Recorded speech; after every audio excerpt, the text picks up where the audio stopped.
It's now my pleasure to ask two-time Super Bowl champion and most valuable player for the New York Giants, quarterback Eli Manning, to join me on the stage. Eli?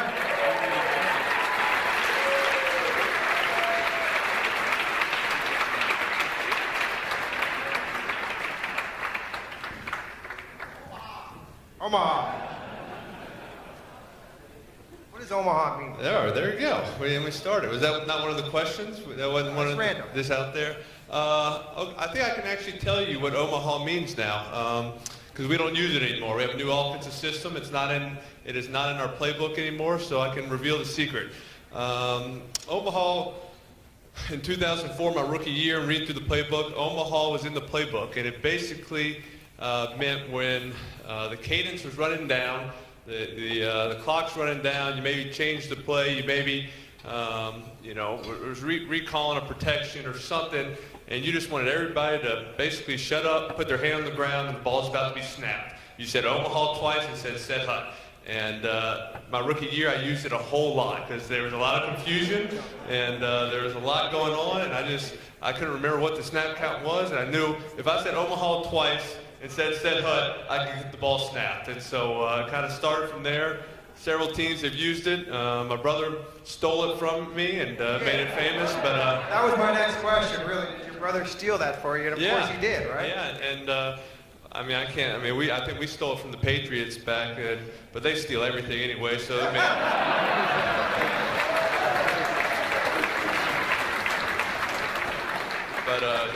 it was in our playbook. We had John Huffnagel was the offensive coordinator the year. He came from the Patriots, so it was something they used at the time.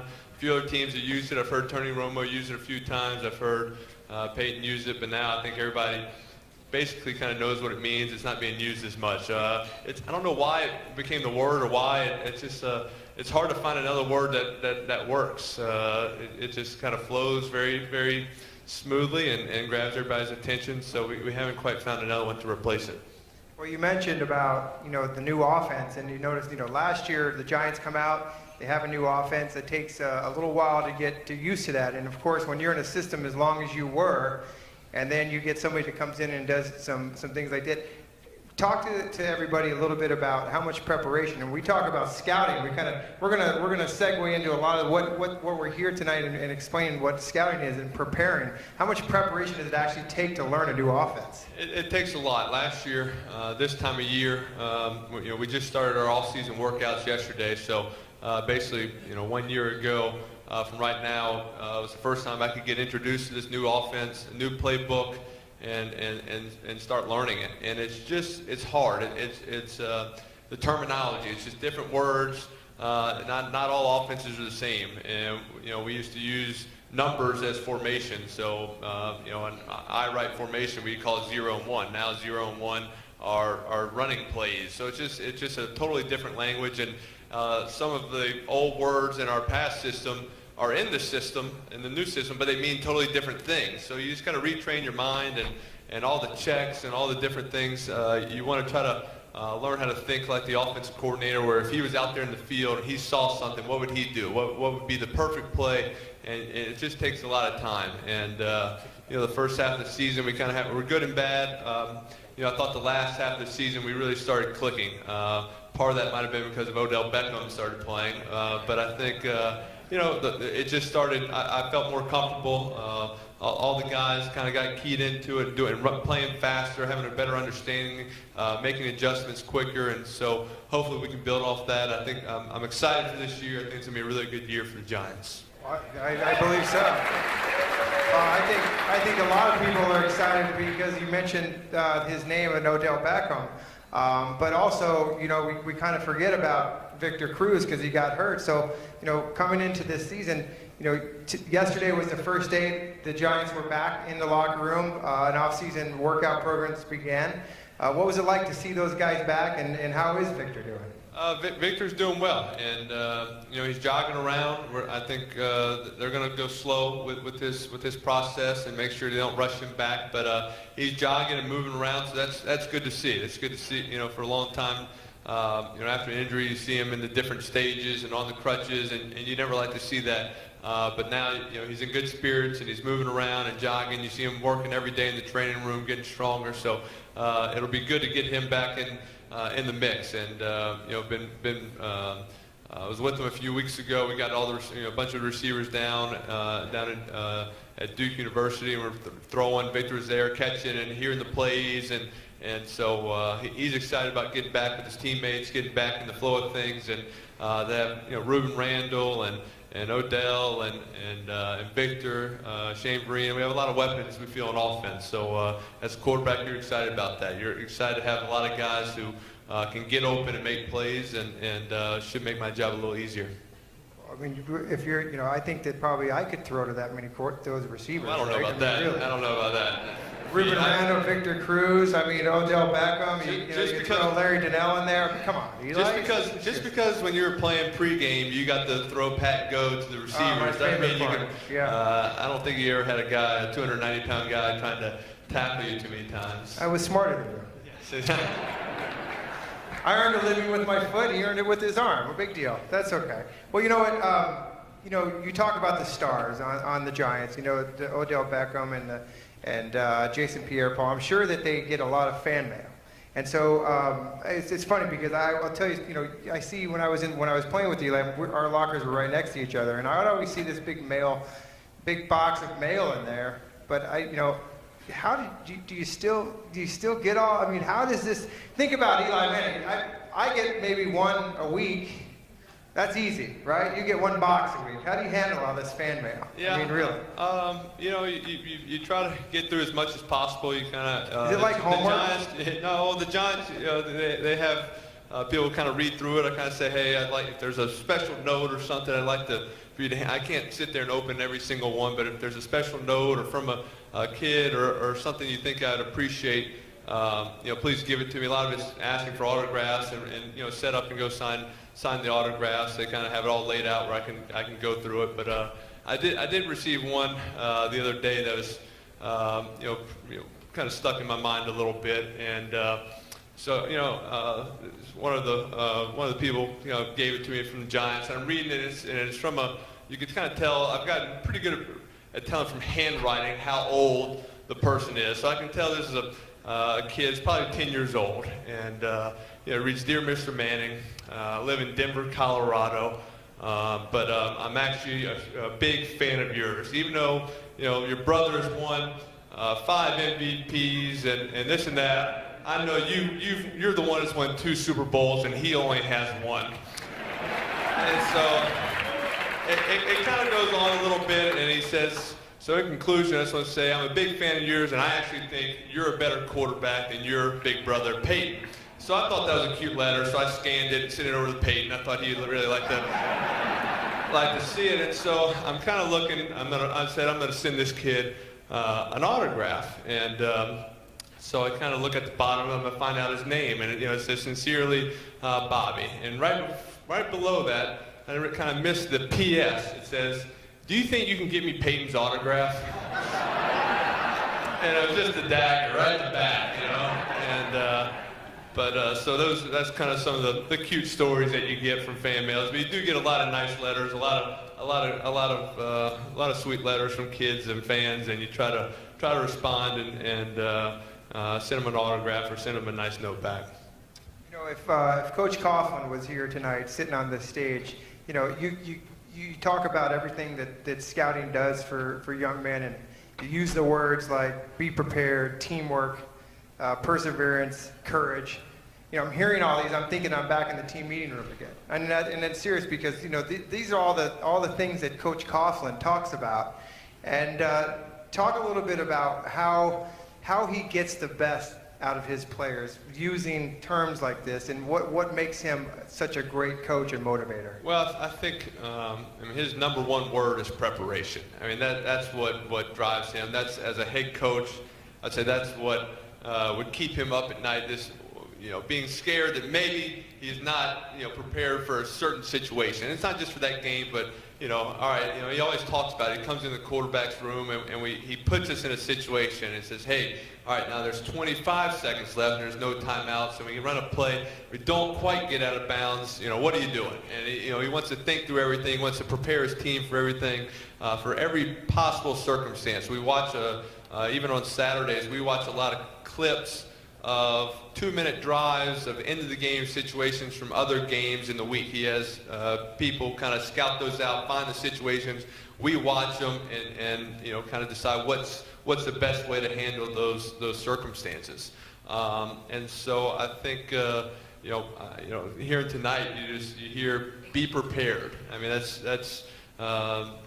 such good things, and that's such a good thing to always be prepared for whatever may happen. And I think the Scouts, the Boy Scouts, that's what it does. It prepares young people for life, for different circumstances that may come up. You hear obviously the great stories of these kids saving their dad's lives, but those are I know just small examples of other circumstances where people and kids are put in a tough situation, and because of scouting, because of their life lessons they've learned, they make the right choices, and that's a big part. My dad was in scouting. And my brothers, we did not get into it, but our dad, I think, taught us a lot of the life skills that he learned about character, about making the right choices, about being a good leader, about integrity, about being nice to people. That's something he always talked about. Said, hey, just be nice, and it's not hard. I think he always said it's a lot harder to be mean to someone than it is to be nice to someone. So might as well be nice, and that's something I always kind of took into school, even in the NFL, just sit with different people at lunchtime.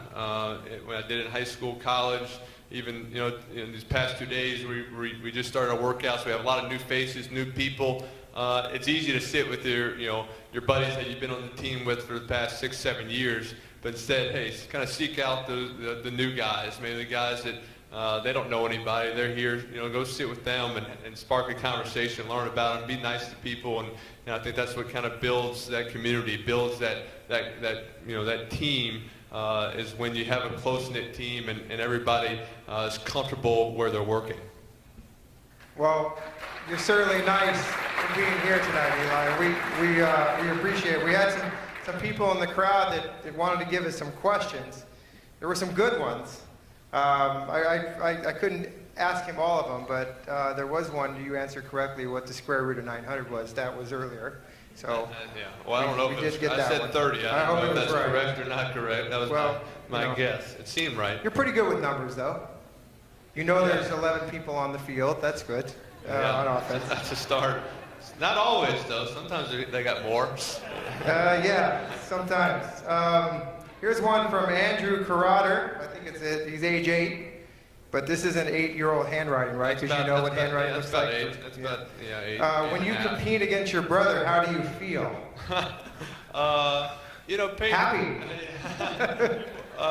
Peyton and I, Peyton's 5 years older than me, so growing up, my oldest brother Cooper is 7 years older than me. So, Peyton used to pick on me a little bit. I think my oldest brother beat up on him a little bit and do what big brothers do, and so all of a sudden I came around. He kind of said, all right, now I have to, kind of pay this forward a little bit, all the beatings I got and harassment. So his big move, so this is probably when I'm 10 and he's 15, and he would pin me down. He'd get me on the ground, he'd pin me down, he'd put his knees, kind of put my arms back, put his knees on my arms, and he'd knock on my chest like this and make me name, at the time, the 28 teams in the NFL. And so, I could probably name a few of them, and there's always a couple you'd forget, or one that you forget, and you just couldn't, then you just start screaming for mom, and that always worked. So eventually I got smart. I memorized them. I kind of learned the divisions, learned the NFC South, the North, the West. I think the reason today I can name them all very quickly is because I have a fear someone might be hitting me on the chest. So then, of course, he got smart, and he, he would mix it up. He'd name the 12 schools in the SEC or the Big Ten and different things. And if he just wanted to torture me, one time he asked me to name 10 brands of cigarettes. I mean, I was 10 years old. I didn't. So that's when you just yell. So yell as loud as I could. Hopefully someone would come get me. But Peyton, he really was a good big brother. And when I got into playing high school sports, playing football, I remember Peyton, when I was in high school, Peyton was at the University of Tennessee at the time. He would come home during their spring break or something. We were in spring football practice, and he would get a video camera. It's not like the little ones that they have now. The big old one you had to put on your shoulder. And he'd come and film our practice, and we'd watch it after. And he would teach me the things he was learning in college, just with the drops and the techniques. And so he always did look after me and help me. I would say, I feel great after, competing with him, but I've only played a football game against him 3 times. He's 3-0 against me. So we won't play this year unless we meet in the Super Bowl, and so hopefully I can get a little revenge that day. Well, as our program was going on, the NFL schedule was announced. And so I'm sure, Eli, I don't know, you're pretty privy to information with the NFL. You probably know that the Giants are playing Dallas on Sunday night. So there you go, folks. You got they'll be 0-1, right? Hopefully. Absolutely. Here's one, it's interesting because if I look back at how many years I played in the NFL, I would quickly know this answer. So I'm just curious to what you would say, what your best and your worst moment was in your career. Well, 2007 Super Bowl was probably the biggest one, right? Eli, this one? Yeah, that one. That's right, Feegs. Just because old Feegs had played. You'd played. Was that your 20th that year? That was my 20th year to get my Super Bowl ring. So of course it was his best year. His 20th year in the NFL. Never been to a Super Bowl, and for Feegs, and we knew about it, and we wanted to give that to him and give him that opportunity. And so no one was more fired up after the game and celebrated harder than Jeff Feagles that night. I promise you. Although I had a few buddies, I think they felt like they won a Super Bowl also, which is kind of the neat thing when you win a championship and you don't realize it until it happens. Is that I invited a bunch of my high school buddies, college buddies who never went on to play college football or into the NFL, and so they all came out. I kind of gave them the option. A lot of them were married, and I said, all right, here's the deal. I'll give you one free ticket, each of you one free ticket. I only can give you about 2 hotel rooms, so you can bring your wife, but you got to pay for y'all's own hotel room, and you got to pay for her ticket, or you can make it a guy's trip. So all of them quickly made it a boys' trip, and I had about 12 of them all in two rooms. Some of them knew each other, some didn't, but they had a big time and they worked it out. But after the game, we kind of walked into the hotel and had a little private room where we were gonna meet up, and I mean they all just attacked me and gave big hugs, and they did definitely celebrate like they just won the Super Bowl, and definitely stayed out much later than I did. But I'd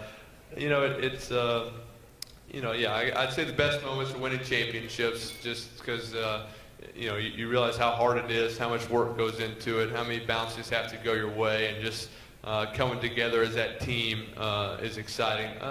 The worst moments. I guess I can think of a game. We played Baltimore my rookie year, and they were good. Baltimore was the Ravens. They were, Ray Lewis and Ed Reed. You were horrible. I punted like 11 times that game. Yeah. Well, I wanted to make sure you got your money's worth that day.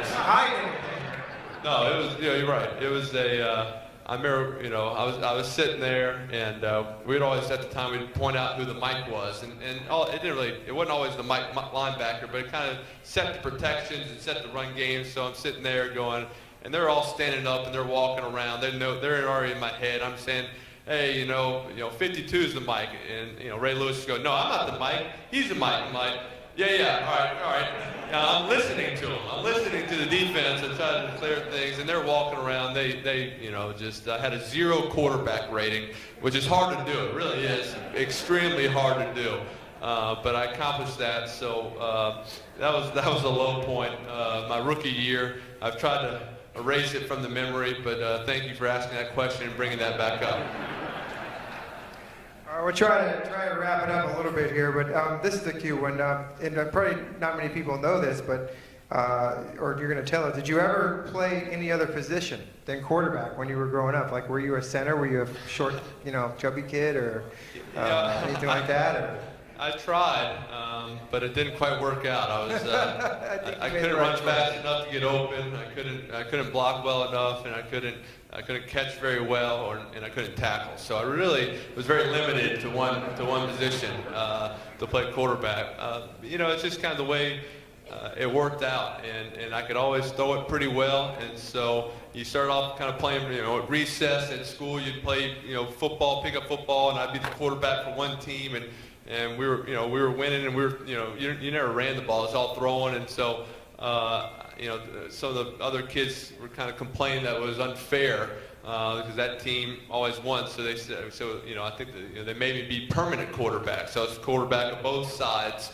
I never played defense, and got to play quarterback all the time. And I tried to play receiver, but then the other quarterbacks, they couldn't throw it to me anyway. So I got frustrated with that. So this is no fun. So I said I'll just play quarterback. But I think all those years of being in lower school and middle school, and any time pick up games or in the summer playing games, I always played quarterback. But I think those are kind of the skills you learn that help me get to where I am right now. It's just always be in that position. It's always what I loved. I loved the fact that I knew every play I was going to get to touch the ball. I was going to have the ball in my hands at one point, and it was going to go through me, and I like being in control. And if we're just having the fact that if we're going to lose the game, I want it probably to be my fault. And if we want to win the game, I want to have something to do with it, and know that I'm going to do my part to put us in a situation to win. If the game's on the line, I want to know, I'm going to have an opportunity to make a play. Well, as Giants fans, we all trust Eli Manning making the right play, right? Absolutely. We talked a lot about offense, but we haven't talked much about defense. And the Giants have a new defensive coordinator in Steve Spagnuolo, who a lot of people know from back in that 2007 Super Bowl. Have you had a chance to see Coach Spagnuolo? And I mean, I know you're an offensive guy, but when you talk about the defense and what he brings to that defense, I think he brings that mentality of kind of get in your face and get these younger guys to step up. So, what are you expecting from Coach Spagnuolo this year? Yeah, I'm excited, and we had some great battles when he was the coordinator back in 07, 08, those years, and training camp was a challenge. Spring practice was always a challenge, and made it competitive for us. He does a lot of different looks, different blitzes, different coverages, and so I think it made you, be ready for every practice. You couldn't just go out there and just say, hey, I'm gonna glide through this one. It's gonna be an easy day. If you tried that, you got embarrassed and you looked bad and you felt bad. So you gotta, you got a game plan for him a little bit, which is good. And I think I love Coach Spags. We've always had a great relationship when he was here and got along, and he was helpful.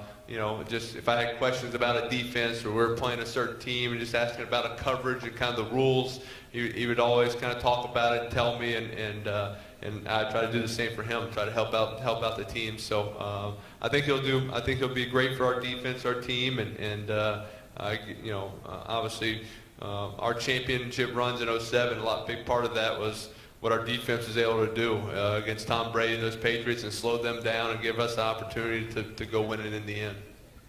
Well, thank you, Eli. Once again, we want to thank you for coming out here and supporting us and sharing some stories with you. And really, we wish you the best of luck for the upcoming season.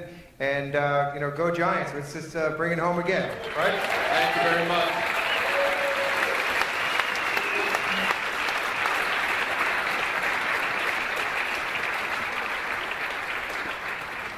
Eli, I'm going to ask you to actually stay up here because we have to give you something. We're certainly thrilled that you could be with us this evening for a most memorable event. You're certainly a champion of all. Here in scouting, as I ask this time the council, President Joe Healy, where are you, Joe? Can you rejoin me on stage so we can make a special presentation? Here you go, Joe. Am I supposed to say something? Eli did it. Eli's a jokester. No. I want to stand as far away from these tall guys as possible. We just want to thank you on behalf of the council for everything you've done, the example you set for our kids, the stuff you do every day to thrill us as fans, and for talking clearly and straightforwardly about the values that your dad taught you and that are emblematic of our scouting program. So thank you so much. We appreciate it.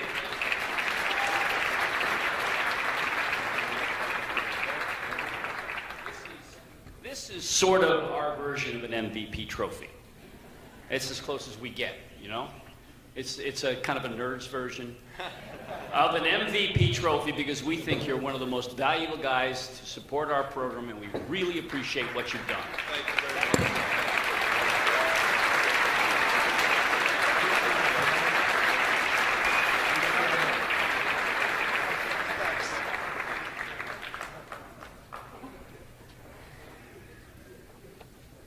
I was going to ask him how it's starting to feel. You know, you're one of the older guys in the locker room now, and people are going to start putting Depends in your locker like you did mine. I got the nickname of Grandpa when I was playing. I played till I was 42 years old. You can imagine the stuff that was in my locker. A lot of it, I'm telling you, was coming from him. Oh, I have to.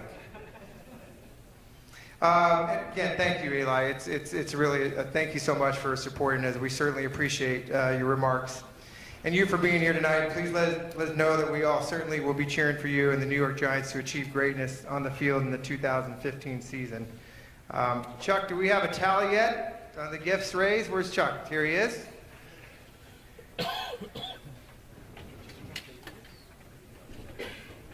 Yeah, we sure do, Jeff. And it's awesome, exciting news. We have tallied the gifts that all of you made earlier, and I ask at this time that our scouts come up on the stage. Right there in front of me is perfect, to help me reveal our totals.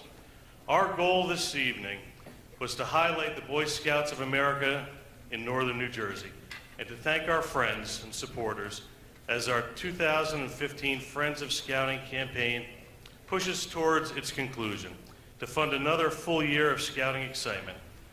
Our goal this evening was to raise a total of $180,000 in new gifts for the Community Friends of Scouting program, and I am thrilled to announce that due to the commitments and generosity of everyone in this room, we have raised a total of, and I have the envelope here, $204,456. How about that, folks? That is awesome news, and I thank everybody in the room. And let me add this to the picture. When this amount is added to what our scout families and district and council leaders have already given, it brings our new Friends of Scouting campaign total to an all-time April Friends of Scouting total. Let's see it, guys. $524,865. How about that? That is awesome news, and I thank everyone for your generosity tonight, for coming out and supporting scouting. And I thank Eli Manning. This has been a terrific evening. Jeff, the mic is back to you. Way to go, guys. Nice job.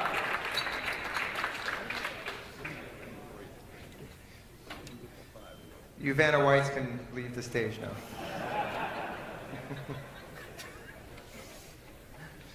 Chuck, did you put back my script here, or did you do something with it too?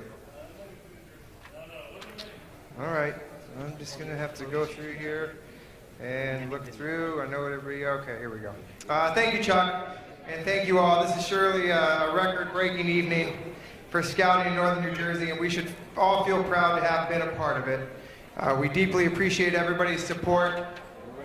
Tonight we talked about scouting and mentoring, service, patriotism, leadership, heroism, education, citizenship, and values. These attributes have always been part of the scouting program, and we've heard from a champion about teamwork, loyalty, commitment, and integrity. Let us go from here and help broaden the reach and impact on scouting to all the young people in New Jersey and New York metropolitan area. We stand adjourned. Please drive home safely and have a wonderful night. Thank you so much.